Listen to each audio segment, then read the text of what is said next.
السلام علیکم ورحمۃ اللہ وبرکاتہ۔ آج کی اس ویڈیو میں آپ کو یہ بتایا جائے گا کہ پریگننٹ عورت جو آج کل آپریشن سے پیدائش ہوتی ہے بچے کی، تو یہ کیا مسئلہ ہے جس کی وجہ سے آپریشن کرنا ضروری ہو جاتا ہے۔ یہ بڑی انٹرسٹڈ ویڈیو ہے، خود بھی سنیں اور اپنے پیاروں کو بھی شیئر کیجئے، ہمارے چینل کو سبسکرائب کیجئے۔ دین کے ساتھ ساتھ انشاءاللہ ہم طب پر بھی بات کریں گے۔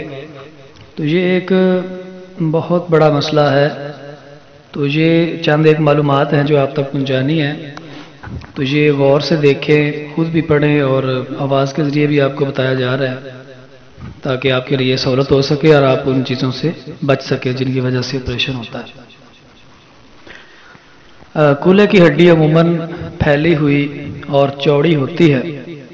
مردوں کے مقابلے میں عورتوں میں قدرتی طور پر یہ چیز زیادہ ہوتی ہے تاکہ آگے چل کر بچے کی ولادت میں سہولت ہو۔ وٹامن D3 کی کمی سے کولے کی ہڈی کی نشو و نما صحیح طور پر نہیں ہوتی اور یہ بجائے پھیلنے کے سکڑ جاتی ہے۔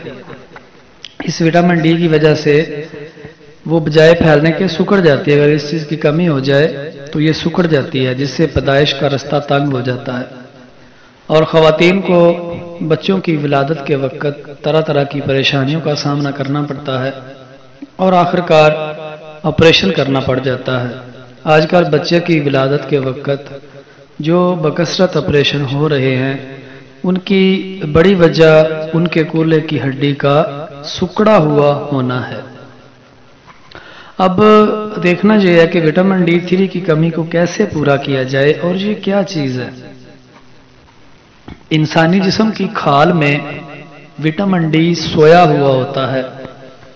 اس کا نام 7D ہائیڈرو کولیسٹرول ہے۔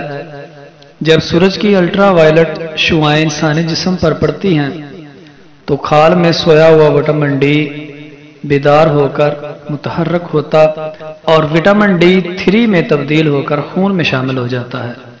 وہاں سے یہ جگر میں جاتا ہے جہاں اس کو مزید کارآمد بنایا جاتا ہے، پھر یہ گردوں میں پہنچ کر مکمل طور پر سرگرم عمل ہو جاتا ہے۔ اب یہ وٹامن D3 آنتوں سے کیلشیم اور فاسفورس کو خون کے اندر جذب کرنے میں مدد دیتا ہے، بلکہ اس عمل کو تیز کر دیتا ہے، اور اس کی جو مقدار ہماری خون میں شامل ہو کر، ہماری خوراک میں شامل ہو کر ہماری آنتوں میں پہنچ رہی ہے، اس کو ضائع نہیں ہونے دیتا بلکہ تیزی سے اسے خون میں جذب کر لیتا ہے۔ کیلشیم اور فاسفورس ہماری ہڈیوں کی صحیح نشو و نما کے لیے بے حد ضروری ہے۔ سورج کی وہ شعاعیں جو بند کھڑکیوں کے شیشے سے پار ہو کر انسانی جسم تک پہنچتی ہیں، ان میں الٹرا وائلٹ شعاعیں نہیں ہوتی، لہذا ان میں یہ خاصیت بھی نہیں ہوتی کہ سوئے ہوئے وٹامن D3 کو بیدار کر کے کارآمد بنا سکے۔ اس لیے ہڈیوں کی صحیح نشو و نما کے لیے ضروری ہے کہ صبح سورج نکلنے کے بعد اور شام کو سورج ڈوبنے کے آخری لمحات میں کم از کم 12 سے 24 منٹ کے لیے موسم کے لحاظ سے وقت میں کمی بیشی کر کے دھوپ میں ضرور بیٹھیں اور اپنے بچوں کو بھی دھوپ میں بٹھائیں۔ کچھ دھوپ اور کچھ چھاؤں میں نہ بیٹھیں۔ حدیث پاک میں اس عمل سے منع کیا گیا ہے۔ یہ پوسٹ اپنی طور پہ نہیں لکھی گئی، یہ جو حکیم حضرات ہیں طب کے اندر انہوں نے یہ لکھی ہے، تو میں نے سوچا کہ قارئین تک یہ پہنچائی جائے تاکہ جو بہنیں مائیں اس چیز کی کمی کا شکار ہیں تو وہ سورج کی شعاعوں سے وٹامن D3 جو ہے وہ اس کی کمی کو آسانی کے ساتھ پورا کر سکتی ہیں۔ یاد رکھیں، جب ہمارے بچوں کے اندر بھی جب نشو و نما رک جاتی ہے تو ڈاکٹر حضرات بھی وٹامن D3 کے انجیکشن دیتے ہیں جو کہ پلانے والے ہوتے ہیں، تو یہ دھوپ کے اندر سے بھی حاصل ہو سکتے ہیں۔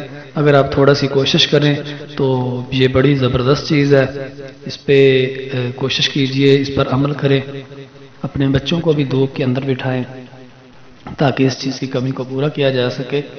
اور دوسرا مسئلہ ہے کہ یہ جو الٹرا ساؤنڈ کرواتے ہیں، الٹرا ساؤنڈ کی وجہ سے بھی پیدائش کا رستہ تنگ ہوتا ہے، اس کی شعائیں انتہائی خطرناک ہوتی ہیں، جتنے زیادہ الٹرا ساؤنڈ کروائیں گے اتنے آپریشن کے چانس زیادہ بڑھ جائیں گے، اس چیز سے بھی پرہیز کریں۔ اللہ پاک ہمیں عمل کی توفیق عطا فرمائے۔ جزاک اللہ۔ السلام علیکم ورحمۃ اللہ وبرکاتہ۔